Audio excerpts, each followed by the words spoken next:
Pega a visão do canal do Guerreiro. Não estava programado fazer uma terceira parte, mas como o tema é pertinente, vou estar falando um pouco sobre a administração de conflitos, usando outra passagem bíblica, como eu venho falando nos devocionais anteriores.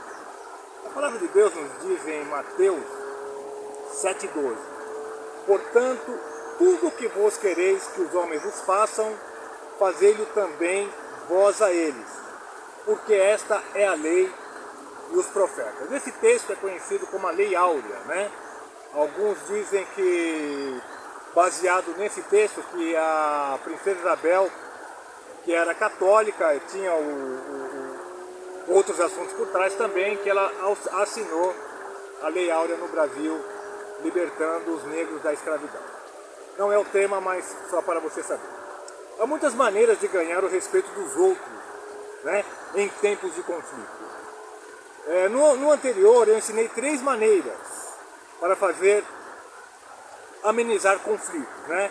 Resolver conflitos, em particular apelar para o melhor das pessoas. Nós temos que apelar para o melhor das pessoas. Mas a primeira coisa que você deve fazer é o seguinte: simpatize, né, com o sentimento dos outros. Se você quer que as pessoas o respeitem, você deve respeitar os sentimentos delas. E, irmãos, sem hipocrisia, eu aprendo ensinando, porque na medida que eu vou passando esse devocional, Deus fala primeiramente comigo, pode ter certeza, porque eu preciso melhorar muito nesses aspectos, né? Então, o que você semear, você vai colher. A Bíblia diz, como eu li anteriormente, vou ler em outra versão aqui: em tudo faça aos outros o que você gostaria que fizessem a você. Mateus 7,12 pela NVI. Então isso é especialmente verdadeiro quando as pessoas estão sofrendo com medo ou sente que houve uma injustiça contra elas. As pessoas querem saber que você entende o que elas estão passando. Eles não se importam com o que você sabe, até que primeiro saibam que você se importa. É uma carência, né? Eu tive o privilégio de ser muito bem instruído na Igreja Cristo Centro, e eu participei na direção do apóstolo Rubens, e eu participei de muitos discipulados, desde quando eu entrei, desde quando eu me converti, sempre estudando. E uma coisa muito interessante que eu aprendi e quero passar para você: quando você vê alguém com problema, nunca lance uma palavra de acusação com uma pergunta: por quê? Né? Por que está acontecendo isso? Né? Você seja brando e fala para as pessoas, faz a seguinte pergunta: o que está acontecendo? O porquê é muito, né? Muito acusativo. O que está acontecendo? E você vai ver que a pessoa vai abrir o coração e você tenta se simpatizar para amenizar o conflito que ela está passando. Então, a propósito, você não precisa concordar com alguém para simpatizar. Você não precisa concordar, mas tem que com as suas emoções. Agora, quando você vê pessoas protestando, por exemplo, pode não concordar com as suas conclusões, mas ainda assim pode tentar entender o que estão fazendo e o que estão fazendo, né? É importante a gente ver, a pessoa tem que saber o que está acontecendo, por quê, né? O que está acontecendo, o porquê no seu interior, mas para a pessoa o que está acontecendo. Quando Neemias se deparou com um conflito, a primeira coisa que ele fez foi o seguinte: simpatizou com o sentimento das pessoas que estavam reclamando e criticando. Ele disse, em Neemias 5,6: ouvindo eu, pois, o seu clamor e estas palavras, muito me indignei. Ele participou, ele entendeu, né? Isso aqui eu estou falando sobre a opressão que o povo estava passando na restauração dos muros. A liderança estava aumentando impostos, estava assolando o povo, e o povo estava protestando, e Neemias foi até eles, entendeu, e também ficou indignado com aquela situação. Então, ele disse que ele não disse que estava apenas com raiva, ele disse que estava muito zangado. Então, o que ele estava fazendo nesse momento? Ele estava espelhando o humor das pessoas que estavam chateadas. Ele estava validando o seu sentimento, né? Ao sentir seu sentimento. Em vez de minimizar, suas emoções dizendo, bem, não fique com raiva. Ele não esboçou nenhuma crítica. Ele concordou e também mostrou a indignação daquilo que estava errado contra o povo, né? Então ele mostrou compreensão, né? Ao dizer, eu também estou indignado com essa situação, eu também estou chateado, compreendo que o que eles estão fazendo não está correto. Então, você pode até estar pensando, a raiva não é pecado? Não, nem sempre. Às vezes a raiva é uma expressão de amor.